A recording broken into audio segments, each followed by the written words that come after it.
So let's go ahead and start building our model here. We'll go ahead and just put a label at the top. We're going to call this Benito's Burrito Bar. I suppose I want that to be an apostrophe S. And I know that Benito's going to be making a bunch of burritos.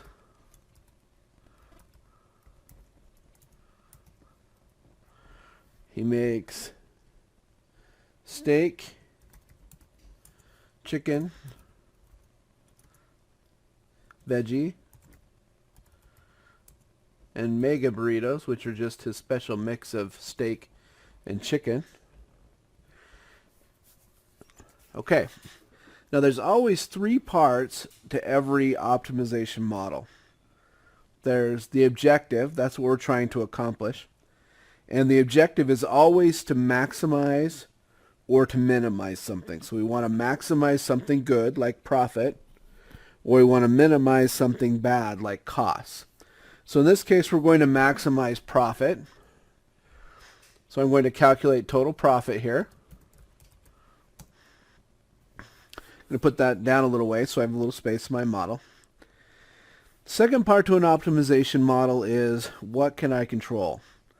What are the elements of the decision that are mine to make? What am I not constrained by? So in this case, the elements of the decision or the elements of the model that are my decision to make are, how many of each of these burritos should I make?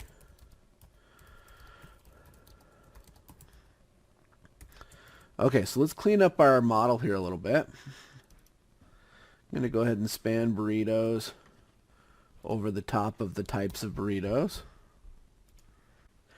I'm going to go ahead and span Benito's Burrito Bar over the top of everything. Make it a little bigger here. Maybe make it a 14-point font and bold. And I'm going to center each type of burrito. Now, as a starting point, I'm just going to say that I'm going to make 50 of each. Now, that's not my ultimate solution to the problem, or at least it very likely isn't the ultimate solution to the problem, but I want to have a starting point. So when building my model here, I want to calculate profit. Now, in order to be able to calculate profit, I need to calculate things like, how much revenue do I make for each burrito? What is the total cost of each burrito? So therefore I can calculate the profit per burrito. And once I know the profit per burrito, then I should be able to calculate the total profit as long as I know how many of each I'm going to sell. So let's just go ahead and start throwing things at the model here. So I'm going to do some profitability analysis. Okay, so I'm going to be calculating the profitability for each type of burrito. So I'm just going to copy and paste my burrito types down here. My price per burrito. Now this is set by Benito here. And he sells each of his burritos for $7.95. Except this veggie burrito is $6.95 and the mega is $8.95. Go ahead and center that. Now his cost per burrito is something we probably would calculate, and we will in just a minute when we talk about constraints. But for now, we'll just assume that the costs for a steak burrito are $3.15. Cost for a chicken burrito, $3.05. The cost for a veggie burrito, $2.25. And the cost for a mega is $3.10. So now I can calculate my profit per burrito. My profit per burrito is just going to be the difference between my price and my cost for each type of burrito. Now again, I'm going to clean this model up a little bit here by formatting everything as money. And now I'm ready to calculate my total profit. My total profit is going to be my profit for each type of burrito times the number of each that I make summed together. There's a special function that we use for that. It's called the sum product function. Sum product function takes two different arrays. So in this case, I'm going to give it a set of values or an array of values for how many of each type of burrito to make, and another set of values or another array for the profit per burrito.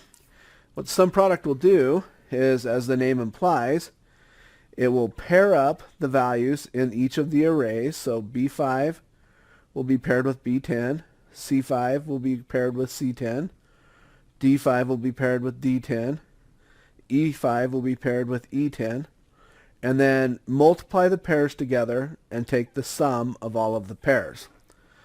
So this will calculate my total profit, assuming I make 50 of each type of burrito, and my profit per burrito is as outlined in the model.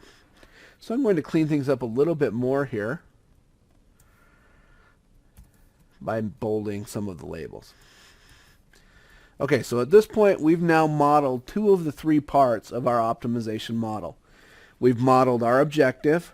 Our objective in this case is to maximize profit. So we have a nice calculation here for profit.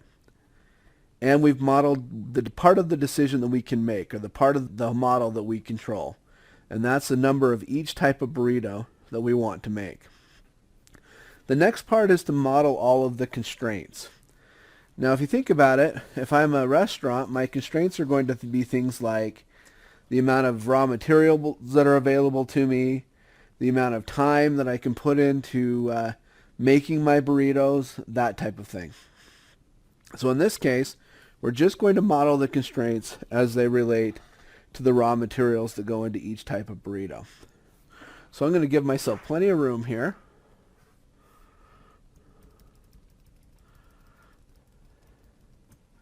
Okay, so I need to model my ingredients. So again, I've got 4 different types of burritos.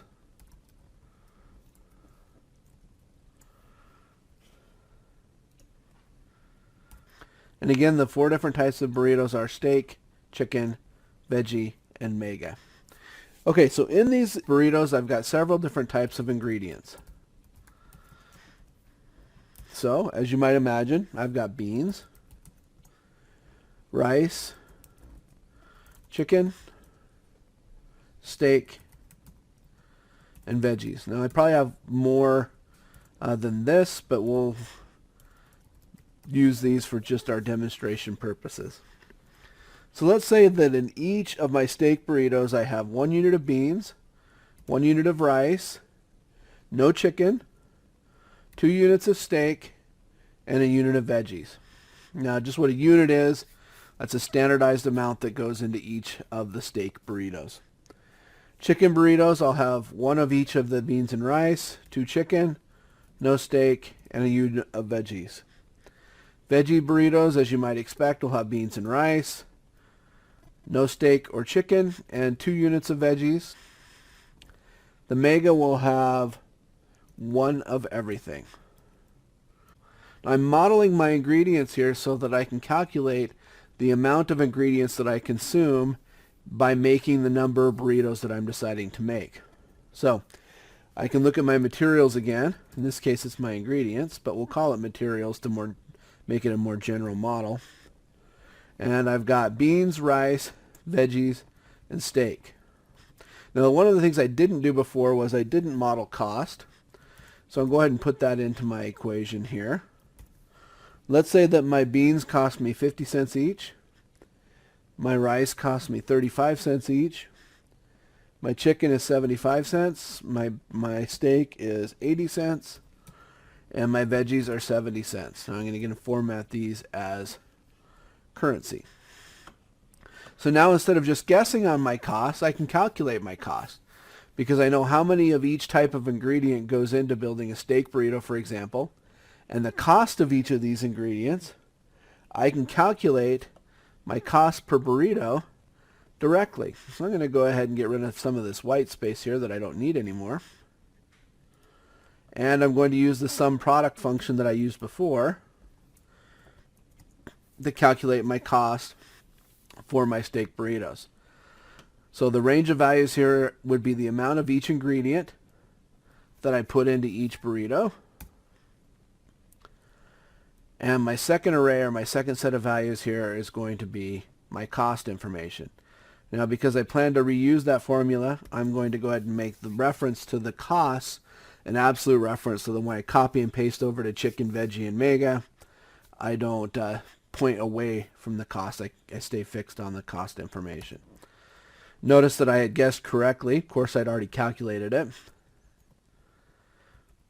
But now I'm calculating the cost for each type of burrito rather than just hard coding those values in.